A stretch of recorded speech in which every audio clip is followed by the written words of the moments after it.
This example, we're looking at solving systems of equations, and we're looking at first writing the equations. And often this is in the case of word problems. So in our example, last season, 2 running backs on the Eagles rushed for a combined total of 1,550 yards. One rushed 4 times as many yards as the other. How many yards were rushed by each player?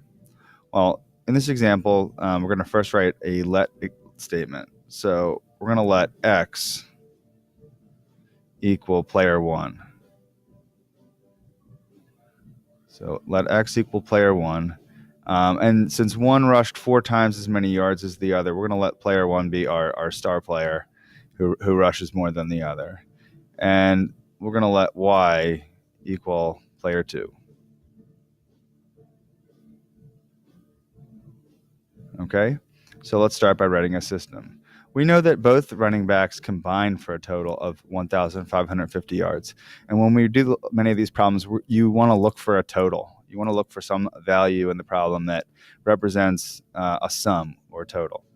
So this is a pretty simple equation we can write because we know that together they combined or added up to equal 1,550. So we can write X plus Y equals 1,550 yards. And let's make sure we note that these are in yards. So we want to know player 1 yards and player 2 yards. Now our second equation is going to be a little different. And for that, we're going to look at this sentence right here. One rushed 4 times as many yards as the other. So we know player 1 rushed 4 times as much as player Y. So let me start here with this equation. X equals Y. Now, based on the sentence, we're kind of inclined to put the 4 with the X, putting the 4 with our better player. But in fact, we want to put the 4 with the player who rushed less, because that balances our equation. So we'd essentially need 4 of these players to make up for our first player who rushed more. So now we're going to rewrite so our terms are aligned, where you could substitute. So we're going to leave our first equation intact. So it's going to be X plus Y equals 1,550. And our second problem, we'll lead with the X, and we're going to bring the negative 4Y over to the other side of the equal sign, and we'll switch the sign when we do that. And since if we do that, there'd be nothing on the right side of the equation. We'll leave a 0. All right, now if we want to cancel out X, we're going to multiply the second equation by a negative 1. So we're going to multiply the whole thing. And we'll see X plus Y equals 1,550. And then negative X plus 4Y equals 0. We switch colors. So our X cancels out, and we're left with 5Y equals 1,550. When we solve for Y by dividing both sides by 5, we get Y equals 310. So we know one player rushed for 310 yards, and that would be player 2. Okay? In order to solve for the first player, we can plug 310 back into one of our original problems. I kind of like the first one, so if we look at that, it'll be X plus 310 equals 1,550.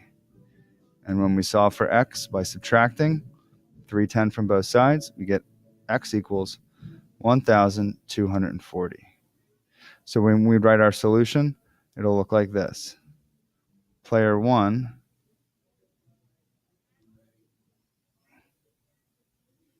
rushed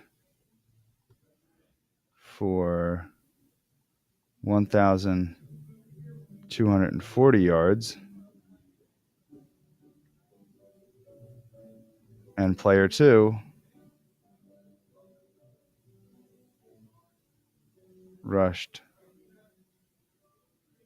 310 yards. Let's look at another example. So in this one, Dennis mowed his next door neighbor's lawn for a handful of dimes and nickels, 80 coins in all. Upon completing the job, he counted out the coins, and it came to $6.60. How many of each coin did he earn? These are kind of like mixture problems in that there's usually two unknown quantities of objects, and when you know a total, and we're first going to write our let statement, and we're going to let x equal dimes, or the number of dimes, and we're going to let y equal the number of nickels. All right, let's look at our system. So we know that if we look at our problem, we're trying to find a total.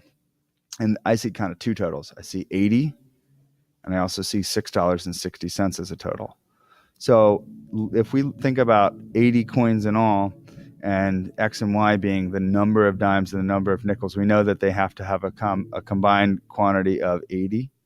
So we're going to take 8x plus y equals 80.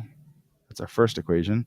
And then our second equation is going to take into account this total of $6.60, or 6.60.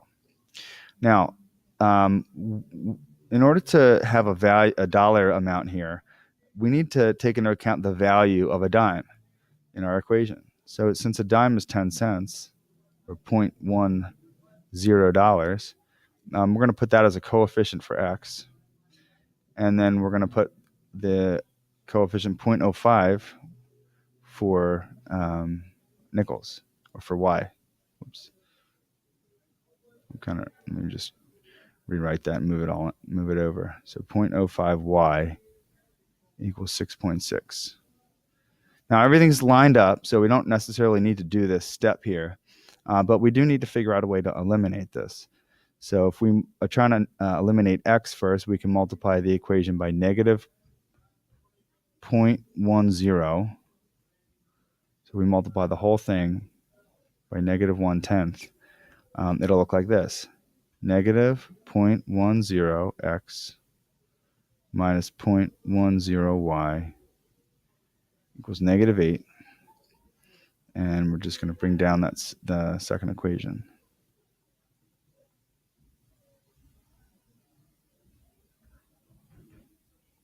The x's cancel, and we're left with negative 0.05y equals negative 1.4.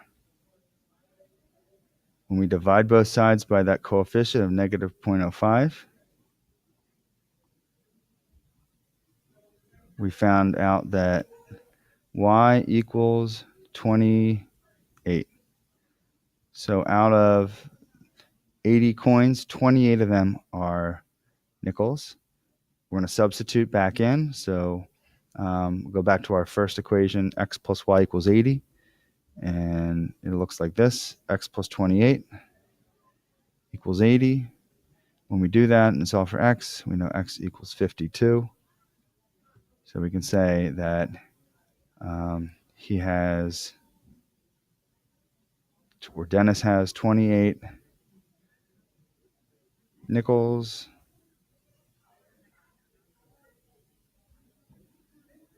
and 52 dimes.